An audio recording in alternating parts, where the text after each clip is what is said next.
All right, in this video, we're going to start the European model of capitalism. And again, we're covering the three models. We just did the Anglo model. Now we've got the European model, and then the third model of capitalism will be the Asian model. So the European model is going to be distinctive primarily in its larger role for government than the Anglo model. Let's start out with understanding one of the most important unifying features of Europe, which is the European Union. The European Union, most of you are familiar with, but you may not know that it actually goes back over half a century. It began in 1951 via this European coal and steel community. This was an agreement between France, West Germany, Belgium, Luxembourg, Italy, and the Netherlands that created a common market for coal and steel. This is a post-World War II unification for a major commodity. Coal and steel were critical ingredients to being successful in the war, and to come together in these for these nations is an important part of building that long-term coalition we know of as the European Union. This was via the Treaty of Paris, if you wanted to study that further. Then you've got the Economic Community, which was in 1958. This expanded the European coal and steel community, creating a common market with import duties and quotas being completely eliminated. So this is not just unifying in coal and steel, but also in other goods. This is the Treaty of Rome.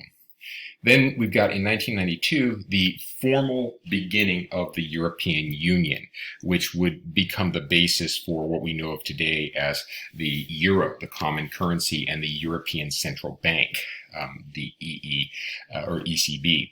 This took the European Economic Community and renamed it the Economic Community, part of the Maastricht Treaty.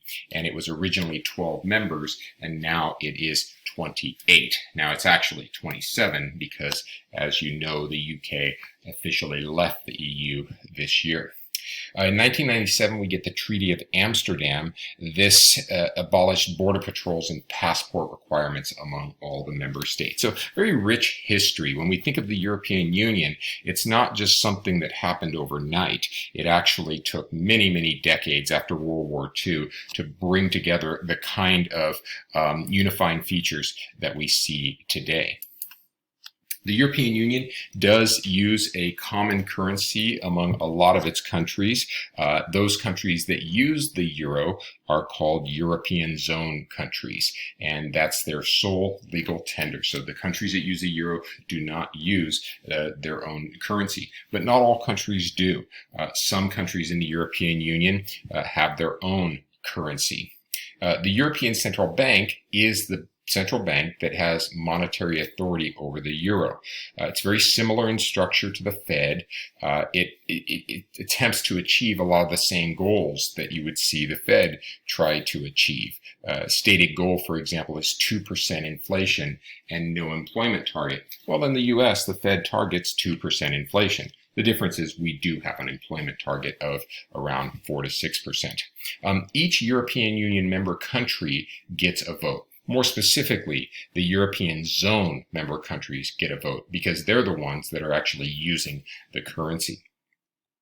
The Treaty of Nice, 2000, this detailed procedures for expansion and membership for new entrants into the European Union. The process of entering the European Union or what I should say, the process of admitting a new member to the European Union is called accession.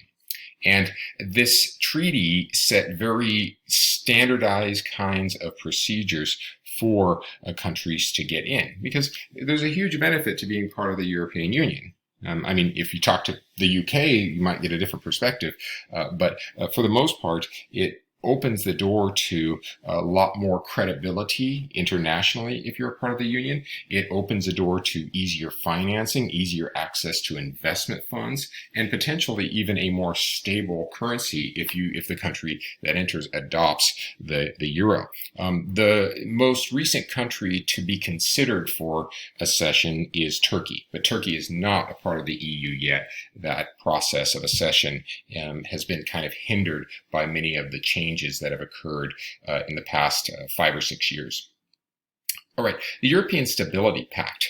No member country of the European Union shall run a deficit of more than 3% of GDP or accrue debt exceeding 60% of GDP. The goal here is to ensure that the European Union retains a minimum level of economic integrity. And so they set these standards. That doesn't mean that they achieve them. For example, if you take a look at this illustration here, in 2014, this is the percent of GDP that the country's debt makes up.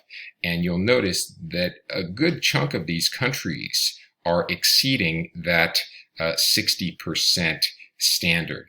Okay, which means they have debt well in excess of what is allowed. In fact, if you look at Greece in 2014, Greece had, looks like almost 180% of their GDP of debt. So, that's 3 times what would be in compliance. This creates a hurdle for them to overcome if they want to maintain their membership in the EU. But there hasn't been any indication that a country that violates these fiscal stability pacts are going to be, dismissed or anything like that. It's just a standard that they hope these countries will uphold. There may be stigma, right? But there may not be any formal retaliation or removal of these countries from the European Union. Violations of this Stability Pact did inflame the euro crisis of 2011. Many of these countries, like Greece and Italy, and even Ireland, had severe financial issues back in this period. And those financial issues were in part a consequence of this kind of lavish spending that they were engaging in. All right, here's a map to show the 28 nations in the European Union and the 19 nations in the Eurozone.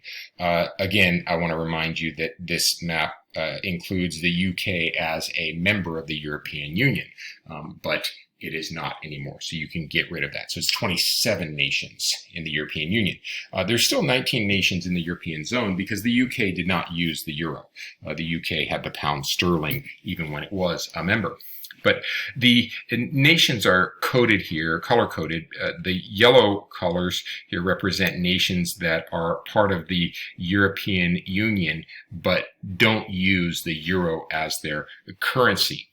Whereas the nations that have these red hash marks through them are part of the European Union, but they do use the euro as their currency. You'll note that having the euro as a common currency would dramatically increase trade, because you can go from Spain to France to Germany to Luxembourg to Italy, and you don't have to change your currency. You don't have to take on that foreign exchange risk of holding different currencies and incurring all the commissions and so forth that come about when traveling to a country with a different means of exchange. But there is a downside as well. These countries have one monetary authority. So they've relinquished their own central banks and put their monetary control in the hands of the European Central Bank, where these countries would each get one vote. The governance of the European Union is multifaceted. We're going to focus on 3 big elements here. The European Commission is the first part. This is considered the executive branch. And the way this works is there's 28 European Union countries, so there are 28 European Union commissioners.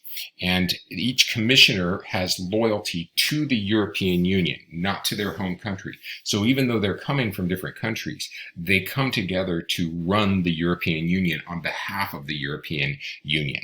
They propose legislation, they administer budgets, they ensure that treaties and decisions are implemented properly, and take legal action against violators of the European Union rules. Well, that's what executives do, right? That's in our country, the president is the executive branch, and the president runs the country. They run the national government. Well, that's what the European Commission does. They run this kind of European Union.